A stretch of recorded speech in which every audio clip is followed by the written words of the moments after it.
আসসালামু আলাইকুম রহমতুল্লাহি ওয়া বারাকাতুহু।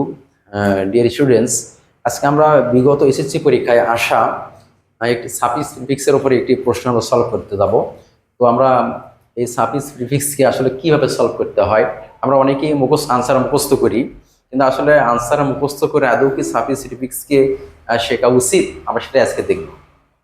আমরা দেখব যে Ernest Hemingway, one of the famous American writer, had a great attract। আমাদের এখানে অ্যাট্রাক্ট শব্দটি রয়েছে। তো অ্যাট্রাক্ট শব্দটি রয়েছে আমাদেরকে, এই অ্যাট্রাক্ট শব্দটাকে সাফিক্স অথবা প্রিফিক্স যোগ করে আমরা নতুন একটা ওয়ার্ড গঠন করব। সেটার ক্ষেত্রে আপনি যদি মুখস্থ করেন সেটা কিভাবে হয় এটা আমার বুঝে আসে না। তো আমরা দেখব যে অ্যাট্রাক্টটা কোন পার্টস অফ স্পিচ। অ্যাট্রাক্ট নিজে হলো একটি ভার্ব, নিজে এটা একটা ভার্ব। তো আমাদের এখানে কি ভার্ব দরকার, না নাউন দরকার, না আমাদের অ্যাডজেক্টিভ দরকার, না আমাদেরকে অ্যাডভার্ব দরকার? মনে রাখতে হবে যে নাউন, ভার্ব, অ্যাডভার্ব, অ্যাডজেক্টিভ, এই চারটে জিনিসের মধ্যেই মোটামুটি এই সাফিক্স প্রিফিক্সটা ঘুরে বেড়ায়, এর বাইরে খুবই কম যায় সাধারণত। তো অ্যাট্রাক্ট নিজে ভার্ব, এখন নিজে ভার্ব হয়ে আছে। এখন আমাদেরকে দেখতে হবে যে এটা এখন সে ভার্ব থেকে নাউন বানাবো, অ্যাডজেক্টিভ বানাবো, না অ্যাডভার্ব বানাবো, এটা আমাদেরকে দেখতে হবে। সেটা দেখার জন্য আপনাকে কে হেল্প করবে, সেটা দেখার জন্য আমাদের এখানে পূর্ববর্তী শব্দটার সহযোগিতা নিতে হবে। এখানে গ্রেড শব্দটি রয়েছে। এখন গ্রেড শব্দটি কোন পার্টস অফ স্পিচ? গ্রেড শব্দটা অ্যান অ্যাডজেক্টিভ, ওটা একটা অ্যাডজেক্টিভ। অ্যান অ্যাডজেক্টিভের পরে একটা নাউন বসে, এটা আমরা জানি। তো অ্যাডজেক্টিভ যেহেতু নাউনকে মডিফাই করতে পারে, adjective can modify the noun, adjective নাউনকে মডিফাই করতে পারে, এই জন্য অ্যাডজেক্টিভ পরে শব্দটি নাউন হবে। এই জন্য আমরা অ্যাট্রাক্ট এই শব্দটাকে আমরা কি করব, নাউন বানাবো। কে বলে দিল? গ্রেড বলে দিল। তাহলে গ্রেডের পরে অ্যাট্রাক্ট শব্দ নাউন বানাবো, তাহলে হবে গ্রেড অ্যাট্রাকশন। তাহলে অ্যাডজেক্টিভের পরে নাউন লাগে, এই জন্য আমরা ভার্বটাকে নাউন বানাবো, টিআইওএন যোগ করে আমরা নাউন তৈরি করলাম। ওকে, আমাদের 1 নম্বর অ্যান্সার হয়ে গেল অ্যাট্রাকশন। এরপরে he had wanted to become a soldier but fortune he could not, okay, because of his poor eyesight। তার চোখের সমস্যা ছিল, যার কারণে সে সেটা করতে পারেনি। তাহলে এখানে ফরচুন শব্দটি রয়েছে। এখন আমাদের এই ফরচুন শব্দটা নিজে হলো নাউন। ফরচুন ভাগ্য বা কপাল অর্থে ব্যবহার করা হয়। তেমন ভাগ্য বা কপাল অর্থে ফরচুন শব্দটি ব্যবহার করা হয়। তাহলে এখন এটাকে কি মানাবো আমি? এখন আমাকে দেখতে হবে যে হি কুড নট, সে পারেনি। এটা একটা, হি হলো সাবজেক্ট, কুড নট হলো ভার্ব, মডেল অক্সিলারি ভার্ব হোক বা সাধারণ ভার্ব, সমস্যা নাই। তাহলে হি পরের থেকে আমাদের একটা বাক্য শুরু হইতেছে। তাহলে আমরা একটা বাক্য শুরুতে আমরা একটা অ্যাডভার্ব লাগাইতে পারি, এটা যেটা পুরো বাক্যকে মডিফাই করার ক্ষমতা রাখে। তাহলে একটা বাক্যের শুরুতেও অ্যাডভার্ব বসতে পারে, যে কোনো সাবজেক্টের শুরুতে একটা অ্যাডভার্ব বসতে পারে। তাহলে আমরা ফরচুন শব্দটাকে দুইভাবে আমরা অ্যাডভার্ব বানাতে পারবো। ফরচুন শব্দটার দুটো অ্যাডভার্ব রয়েছে, একটা হলো ফরচুনেটলি আর একটা হচ্ছে আনফরচুনেটলি। আপনি ফরচুনেটলি ব্যবহার করবেন না আনফরচুনেটলি ব্যবহার করবেন? যেহেতু বাক্যের নেগেটিভ অর্থ দিচ্ছে, হি কুড নট, সে সফল হয়নি, তার উদ্দেশ্য সফল হয়নি, সফল করতে পারেননি, সেক্ষেত্রে এটা আসলে একটা দুর্ভাগ্য। এই জন্য আমরা এখানে আনফরচুনেটলি ব্যবহার করব। আনফরচুনেটলি হি কুড নট, দুর্ভাগ্যবশত হলেও সত্য যে সেটা পারেনি। ওকে, এরপরে আমরা আসবো হি বিকাম ওয়ার করেসপন্ড শব্দটি রয়েছে। আমাদেরকে মনে রাখতে হবে যে রুট ওয়ার্ড, আমাদের সাফিক্স প্রিফিক্সের বেলায় রুট ওয়ার্ডগুলো দেওয়া থাকে। এই রুট ওয়ার্ডগুলোকে আমরা পরিবর্তন করে আমরা সাফিক্স বা প্রিফিক্স শুরুতে, এই শব্দটার শুরুতে যদি আমরা কিছু লাগাই সেটা প্রিফিক্স নামকরণ করব, এই শব্দটার শেষে যদি আমরা কিছু লাগাই সেটা আমরা সাফিক্স হিসেবে নামকরণ করব। তো আমরা করেসপন্ড শব্দটি ভার্ব, এর মানে হলো পত্র বিনিময় করা, উপযুক্ত হওয়া, তো বা সংবাদ দেওয়া। তো যেহেতু আমরা এখানে লেটার পরে হি বিকেম, সে হয়েছিল, কি হয়েছিল? এ ওয়ার করেসপন্ড, একজন করেসপন্ডের ভার্ব। আমরা যেহেতু এখানে ওয়ারটা হচ্ছে নাউন, আমরা নাউনের পরে কখন ভার্ব, নাউনের পরে আমরা এখানে ভার্ব দেবো না। নাউনের পরে আপনার আর একটা নাউন দিতে পারেন, এটা আপনার সর্বোচ্চ ক্ষমতা।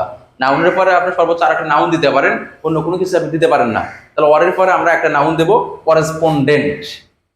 করেসপন্ডেন্ট। তাহলে একটা ওয়ার করেসপন্ডেন্ট মানে হলো যুদ্ধ সংবাদদাতা। Okay, in the Spanish civil war and world war two many of his books were about war. Okay, his most success, এখানে আমার সাকসেস রয়েছে আর এখানে আমার সাকসেস এন্ড সাকসেস শব্দটা কোন পার্ট অফ স্পিচ এটা জানতে হবে আমাদেরকে। সাকসেস শব্দটা নাউন, সাকসেস শব্দটা নাউন। এখন আমার নাউনটাকে আমরা কি ভার্ব বানাবো না অ্যাডজেক্টিভ বানাবো না আমরা অ্যাডভার্ব বানাবো সেটা দেখতে হবে। তো আমরা দেখবো যে এখানে আমরা দেখবো যে হলো এই যে মোস্ট, এখানেও দেখা যাবে এখানেও দেখা যাবে, দুই পাশে দেখার সুযোগ আছে। এখানে মোস্ট শব্দটা হলো অ্যাডভার্ব, মোস্ট শব্দটা অ্যাডভার্ব আর বুক শব্দটা হলো নাউন। আমরা দুই পাশ থেকে হেল্প নিয়ে আমরা সাকসেসকে পরিবর্তন করতে পারবো। তো মোস্ট হলো অ্যাডভার্ব, অ্যাডভার্ব অ্যাডজেক্টিভকে মডিফাই করে, অ্যাডভার্ব অ্যাডজেক্টিভকে মডিফাই করতে পারে। তাহলে আমরা মোস্টের পরে শব্দটি অ্যাডজেক্টিভ বানিয়ে দেবো আমরা। এরপরে বুক, বুক শব্দটি নাউন। এখন নাউনকে মডিফাই করতে পারবে অ্যাডজেক্টিভ, নাউনকেও অ্যাডজেক্টিভ মডিফাই করতে পারে। তাহলে নাউনকে যেহেতু অ্যাডজেক্টিভ মডিফাই করতে পারে তাহলে সাকসেসকে অ্যাডজেক্টিভ বানাতে হবে, কারণ এই অ্যাডজেক্টিভটা বুক নাউনটাকে মডিফাই করবে। তাহলে আমরা দুই পাশ থেকে দুইজন সহযোগী পেয়েছি। সাকসেসকে কি বানাইতে হবে, মোট কথা আপনাকে পার্টস অফ স্পিচগুলোকে ক্লিয়ার থাকতে হবে যে শব্দটির আগের এবং পরের শব্দটা কোন পার্টস অফ স্পিচ। আমরা সেই পার্ট অফ স্পিচ যদি আপনি ক্লিয়ার থাকে তাহলে সহজেই আপনি সিদ্ধান্ত নিতে পারবেন, you can take the decision easily. আপনি সহজেই সিদ্ধান্ত নিতে পারবেন যে আপনি কোন পার্ট অফ স্পিচ এখানে ব্যবহার করবেন। তাহলে বুক শব্দটি নাউন, নাউনের আগে শব্দটি অ্যাডজেক্টিভ, এটা আপনি অনায়াসই জানেন। তাহলে এখানে সাকসেসকে সাকসেসফুল বানাতে হবে। আর মোস্ট হলো অ্যাডভার্ব, অ্যাডভার্ব অ্যাডজেক্টিভকে মডিফাই করতে পারে, এর জন্য মোস্টের পরেও অ্যাডজেক্টিভ লাগবে, সেক্ষেত্রেও আমাদের সাকসেসফুলি হবে। তাহলে সাকসেসকে আমরা সাকসেসফুল বানালাম। His most successful book is for whom the bell tolls is about the Spanish war. Okay, another novel, তার আরেকটা নোভেল ছিল a farewell to arms is also about the, এখন আমাদের এখানে ইউজ রয়েছে, ইউজ রয়েছে। আর ইউজকে কি বানাবো, ইউজ মানে ব্যবহার করা, ইউজ মানে ব্যবহার করা। ইউজটাকে কি বানাবো আমরা, ব্যবহার ভার্ব রয়েছে, ভার্ব আছে, ভার্ব থেকে হয় নাউন বানাতে হবে না অ্যাডজেক্টিভ বানাতে হবে না অ্যাডভার্ব বানাতে হবে। এই বিশেষ করে চারটির মধ্যে আমরা ঘুরবে 99% এই চারটির ভিতরেই ঘোরে। তাহলে যেহেতু আমাদের ভার্ব আছে তাহলে আমরা এখন ভার্বটাকে আমরা ভাবতে অন্য সিদ্ধান্ত নিতে হবে কি বানাবো। এখন দেখবো যে আগে পরে কি সাহায্য করতেছে, আমাদের পরে সাহায্য করার মতো কেউ নেই, এখানে এখানে সাহায্য করার মতো আমাদের কেউ নেই। পূর্বে সাহায্য করার মতো দি রয়েছে, দি আর্টিকেল, আর্টিকেলের পরে শব্দটি নাউন হয়, আর্টিকেলের পরে সিঙ্গেল ওয়ার্ডটি নাউন হয়। তাহলে আমাদেরকে কি করতে হবে, ইউজটাকে নাউন বানাতে হবে।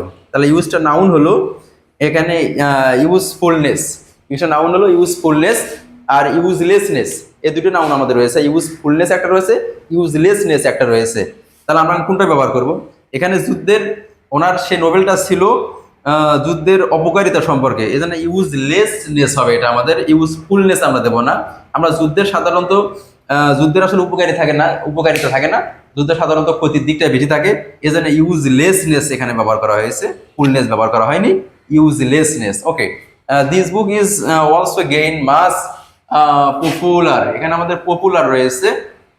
আমরা এই পপুলার কেমন কি বানাবো, পপুলার নিজে আসলে কি, পপুলার নিজে হলো পার্টস অফ স্পিচের দিক থেকে পপুলার নিজে হলো অ্যাডজেক্টিভ, জনপ্রিয়, যার মানে হলো জনপ্রিয়। তাহলে আমরা কি বানাবো এটাকে, এখন অ্যাডভার্ব বানাবো নাউন বানাবো না অ্যাডজেক্টিভ, তো নিজে অ্যাডজেক্টিভ আসি। এখন আমরা দেখবো কি বানাবো। তাহলে কার থেকে সাহায্য নেব, আমাদের এবার ফুল স্টপ রয়েছে, পরবর্তী কোনো ওয়ার্ড নাই সাহায্য করার মতো। তাহলে আমরা পূর্ববর্তী শব্দের দিকে তাকাবো, এখানে আমাদের মাছ রয়েছে, মাছ শব্দটা নিজেও একটা অ্যাডজেক্টিভ কিন্তু এই জায়গাতে অ্যাডভার্বে কাজ করবে। মাছ শব্দটা নিজেও একটা অ্যাডজেক্টিভ কিন্তু এই জায়গাতে অ্যাডভার্বে কাজ করবে, এই কারণে যে এই মাছটা এখানে এখানে মাছ শব্দটা নিজে অ্যাডজেক্টিভ, অ্যাডভার্বে কাজ এখানে করবে না, মাছ শব্দটা নিজে অ্যাডজেক্টিভ। তাহলে মাছ যদি অ্যাডজেক্টিভ হয় তাহলে অ্যাডজেক্টিভের পরে শব্দটা কি হতে হবে বন্ধুগণ, অ্যাডজেক্টিভের পরে শব্দটা নাউন হতে হবে। তাহলে এখন মাস পপুলার থেকে মাস পপুলারিটি, এই পপুলার অ্যাডজেক্টিভটাকে নাউন বানালে আমাদের পপুলারিটি হয়, পপুলারিটি যার মানে হলো জনপ্রিয়তা, পপুলারিটি জনপ্রিয়তা, অ্যাবস্ট্রাক্ট নাউন বানালাম আমরা, পপুলার অ্যাডজেক্টিভটাকে আমরা অ্যাবস্ট্রাক্ট নাউন বানিয়ে নেব পপুলারিটি। তাহলে মাস পপুলারিটি ব্যাপক জনপ্রিয়তা, তাহলে মাস শব্দটা অ্যাডজেক্টিভ, অ্যাডজেক্টিভের পরে শব্দটা নাউন, তাহলে পপুলারকে পপুলারিটি বানালাম। এভাবে আমাদেরকে দেখতে হবে একটা শব্দকে বিভিন্ন পার্ট অফ স্পিচ বানানো শিখতে হবে, এটা আমাদেরকে ওয়ার্ড ফরমেশন অনুযায়ী। হাউএভার এখানে হাউ এভার এখানে লাইক রয়েছে, লাইক লাইক হিজ রাইটিং। এখন অনেকে মনে করবেন যে লাইক ফেলে ডিসলাইক হয়, তারা মুখস্থ করেন যারা, তারা মনে করবেন যে লাইক আছে ডিসলাইক মেরে দেয়। ওকে, লাইক যদি ভার্বের অবস্থায় থাকে, মনে রাখতে হবে বন্ধুগণ, লাইক যদি আমাদের ওই জায়গাটা ভার্বের পজিশনে থাকে, মানে ওই বাক্যের মেইন ভার্বের যদি পজিশন থাকে, তাহলে লাইক শব্দটা আপনি ডিসলাইক বানাইতে পারেন। কিন্তু যখন দেখবো যে আমাদের ভার্বের পজিশনে নাই, ওটা আমাদের অন্য পজিশনে রয়েছে, তখন আমরা লাইককে ডিসলাইক বানালে হবে না বন্ধুগণ। আমরা দেখবো যে এখানে ভার্ব না, এখানে হাউএভার ওটা অ্যাডভার্বিয়াল এর কাজ করবে। এখন তাহলে এখানে বাক্যের শুরুতে আমাদের এখানে ভার্ব হিসেবে নিচ্ছি না, কারণ এখানে কমা রয়েছে, এটা একটা ফ্রেজের কাজ করেছে, এটা একটা প্রিপোজিশনাল ফ্রেজের কাজ করবে। তাহলে এখানে লাইকটাকে আমরা প্রিপোজিশন হিসেবে ধরবো, লাইকটাকে প্রিপোজিশন হিসেবে ধরবো। ধরো আমরা একটা বিপরীত প্রিপোজিশন হিসেবে আনলাইক ব্যবহার করব। আনলাইক হিজ রাইটিং, লাইকটা আনলাইক, লাইকের ক্ষেত্রে লাইক আনলাইক, লাইক ডিসলাইক, এই দুটো সবচেয়ে বেশি, এই দুটোই হবে আর কি। আপনাদের ক্ষেত্রে মনে রাখবো যে লাইক আনলাইক আর লাইক ডিসলাইক। তাহলে লাইক কখন আনলাইক হবে আর লাইক কখন ডিসলাইক হবে, এটা ব্যাপার হলো। লাইক যদি ওই বাক্যের মেইন ভার্ব হিসেবে থাকে, তাহলে আমরা লাইকটাকে ডিসলাইক বানিয়ে দেবো।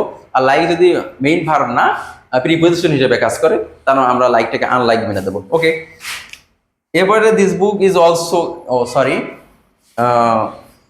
his personal life was full of misery.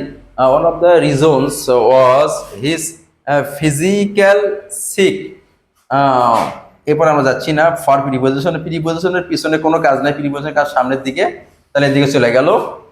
আমাদের এখানে সিক রয়েছে, আমরা সিকটা কি জিনিস, সিকটা কোন পার্ট অফ স্পিচ এটা আমাদের জানতে হবে। সিক নিজে হলো, সিক মানে অসুস্থ, এটা হলো অ্যাডজেক্টিভ। তাহলে সিক যদি অসুস্থ হয়, অ্যাডজেক্টিভ হয়, তাহলে আমরা কি করব, এটা অ্যাডজেক্টিভ হয়ে আছে, তাহলে আমরা এখন কি বানাবো, এখন আমরা দেখবো পূর্ববর্তী শব্দের সহযোগিতা নিতে হবে আমাদের, যে পূর্ববর্তী শব্দের চাহিদা কি, পূর্ববর্তী যে শব্দটা রয়েছে তার ডিমান্ড কি। এখানে রয়েছে ফিজিক্যাল, এন্ড ফিজিক্যাল শব্দটা পার্ট অফ স্পিচ, কোন পার্ট অফ স্পিচ, ওই পার্ট অফ স্পিচের চাহিদা কোন পার্ট অফ স্পিচ সেটাও জানতে হবে। তাহলে পূর্ববর্তী শব্দটা আমাদের ফিজিক্যাল রয়েছে, যেটা অ্যাডজেক্টিভ, আর অ্যাডজেক্টিভের চাহিদা হলো নাউন, এই জন্য সিকটাকে নাউন বানাই দিতে হবে। আর সিকটাকে নাউন বানালে আমাদের সিকনেস হবে, যেটা অ্যাবস্ট্রাক্ট নাউনের কাজ করবে। সিক থেকে সিকনেস, হিজ ফিজিক্যাল সিকনেস, এভাবে আমরা এই সাফিক্স প্রিফিক্সগুলো এভাবে আমরা পূরণ করার চেষ্টা করব। আমরা অন্ধ হাফেজের মতো মুখস্থ করব না। পরীক্ষায় গিয়ে লাইক থাকলে ডিসলাইক হবে, লাইক থাকলে আনলাইক হবে, এরকম করে আপনি কয়না মুখস্থ করবেন, এ মুখস্থ করার সুযোগ নাই। আমাদেরকে আল্লাহ তাআলা বুঝে শুনে পড়া তৌফিক দান করুক। আখির দাওয়ানা আলহামদুলিল্লাহ, আসসালামু আলাইকুম ওয়া রাহমাতুল্লাহ।